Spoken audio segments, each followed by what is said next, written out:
बाइबलमा 12 नम्बरले केलाई जनाउँछ? यो किन यति महत्त्वपूर्ण छ? यदि तपाईले बाइबल पढ्नुभयो भने तपाईलाई यो जान्न छक्क पर्नेछ कि 12 नम्बर सम्पूर्ण बाइबलभरि बारम्बार देखा पर्दछ। यीशुले 12 चेलाहरू छान्नुभयो। यीशुले 12 वर्षको हुँदा मन्दिरमा आफ्ना शिक्षकहरूसँग बहस गर्नुभयो।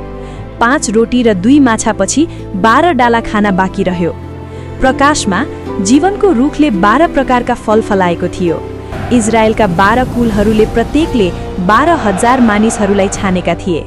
प्रधान पूजाहारीको छातीको पाता 12 बहुमूल्य पत्थरहरूले जडिएको थियो। एलियाले 12 ढुङ्गाहरू भएको परमेश्वरको लागि वेदी बनाए।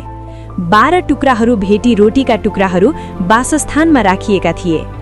12 महिनापछि नबुकदनेस्सरको सपना पूर्ण रूपमा पूरा भयो। परमेश्वरले किन 12 नम्बरलाई निरन्तर प्रयोग गर्नुहुन्छ? यदि तपाईले यी बाइबलीय रहस्यहरू अन्वेषण गर्न चाहनुहुन्छ भने कृपया सन्देश छोड्नुहोस्। आमेन। हामी तपाईलाई हाम्रो अध्ययन समूहमा सामेल हुन आमन्त्रित गर्न चाहन्छौँ, जहाँ पास्टरले तपाईसँग परमेश्वरको वचनको जाँच गर्नुहुनेछ र तपाईका प्रश्नहरूको जवाफ दिनुहुनेछ। आमेन।